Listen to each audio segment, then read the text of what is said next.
Good afternoon, everybody. It's a really pleasure to be here at the United Nations Security Council, and I'm also very happy that we have the Team Europe here. So really, you can see that we work all very well together.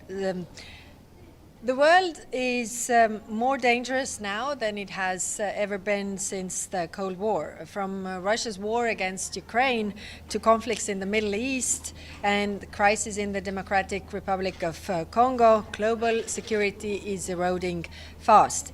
But this is precisely why the United Nations is needed. Without it, the world would face even a greater chaos. The European Union is the United Nations' most reliable partner and the world's largest donor of development aid. Europe plays a major role in the UN-led security efforts, contributing over a fifth of the UN peacekeeping budget. The EU is also a security provider in its own right, with over 20 missions and operations worldwide. From Gaza to Sudan, our organizations work side by side to bring stability, provide aid, and support political solutions. Today, we discussed the situation in the Middle East. In Syria, the path to stability remains fraught, as the recent shocking violence has underscored. I call on all sides to seek peaceful solutions and to overcome the spiral of violence. The EU supports an inclusive transition and economic recovery. And next week, the European Union will host a donors conference aimed at generating much-needed financial support for Syria's reconstruction. In Gaza, the ceasefire is under strain. It is critical that both sides uphold their commitments and that Phase 2 talks succeed. Humanitarian aid and services should not be politicized.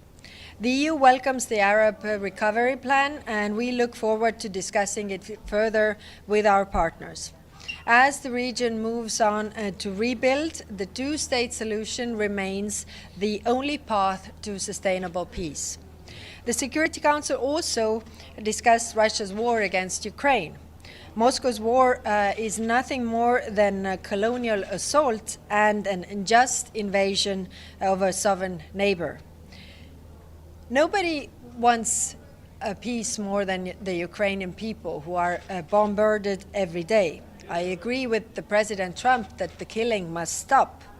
Putin can end this war instantly. All he needs to do is stop bombing Ukraine. Instead, Russian attacks have intensified in recent days, once again showing that Russia does not want peace. Any deal with Putin must be backed by strong security guarantees. Russia's track record of broken treaties leaves no room for trust. In response to Russia's threat, EU leaders have pledged to massively increase military spending, not to provoke a conflict with Russia, but to prevent it. As we strengthen Europe, the EU will remain a predictable, reliable, and credible partner for the United Nations. Yes, the world is ablaze today, but the multilateral system we built remains the best path to a more stable world. So thank you, and I'm happy to take some questions. Thank you so much for the briefing. President Trump said recently that the EU was created to screw the US. That was obviously in relation to trade. But how do you feel the EU can overcome that antagonism so you're not completely sidelined on key issues like Ukraine? And on that note, have you had any kind of readout from your Ukrainian counterparts on how the talks went today in Riyadh? Yes, thank you for the question. First, Europe is a peace project, and it was created so that there wouldn't be any wars among the members of European Union, and we don't have those wars. We don't also have trade wars between ourselves because we have the internal market.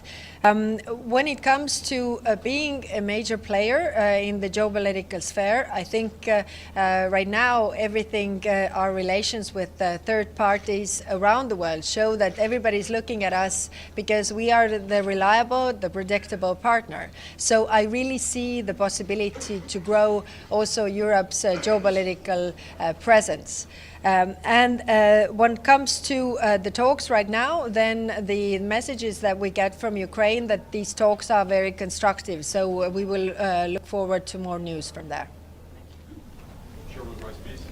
Sherwin, South African Broadcasting. Madam Kallas, I wonder if you could preview the upcoming EU-South Africa summit in Cape Town, which EU Commission leadership will attend, particularly as my context has framed it here, in the context that Europe has been attacked by the United States, in the main Donald Trump and Elon Musk, as has South Africa. I wonder if you can frame this upcoming meeting in that context and also in the context of South Africa's G20 presidency. Thanks.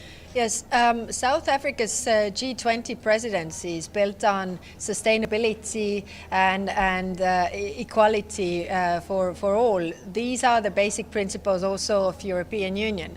So we see a lot of cooperation points. And I was just in South Africa in preparation for the summit with the ministers, and I can say that we found a lot of points of cooperation when it comes to energy cooperation, when it comes to critical raw materials, but also security arrangements. So I think there's a lot of room for cooperation, and I also think that the shifts in geopolitics really give Europe the possibility to build these relationships really anew. Thank you. Thank you, High Representative. It's Pamela Falk, U.S. News and World Report. More on Ukraine. The real question is, Ukraine, as you know better than anyone, has divided the European Union, U.S. here at the UN, among other places. A follow-up on the earlier question, what is your best hope of what comes out of Saudi Arabia talks? Thank you. Thank you. First, in Europe, we have been very united on our response and support to Ukraine. And that is actually, considering that we are 27 countries, we have been able to keep this, and I think it's very important because our strength is unity, really. When it comes to talks, I think everybody is looking forward to peace that lasts, peace that ends the human suffering. So we are willing to work for such kind of solutions. We also know that there has to be accountability for the crimes committed. Also, we are here today in the United Nations and the United Nations Charter, which is a very, very good document of universal principles.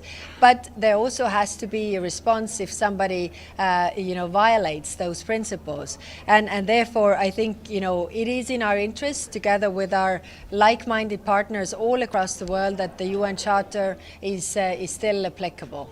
Thank you. Middle East. One more. Okay. From the Middle East. Yes. Nabil Abisab, Al Arabi TV station. So you talked about the Arab plan for Gaza. What are the areas that you think you can work with the Arab group on Gaza? And do you have benchmarks? You have maybe time frame to the process? Are you planning to start funding any projects anytime soon? Mm-hmm. Yes, thank you. We are in close cooperation with our Arab partners, and we are studying the plan carefully and also seeing what could be our contribution. It is clear that for any kind of reconstruction there has to be stability and peace.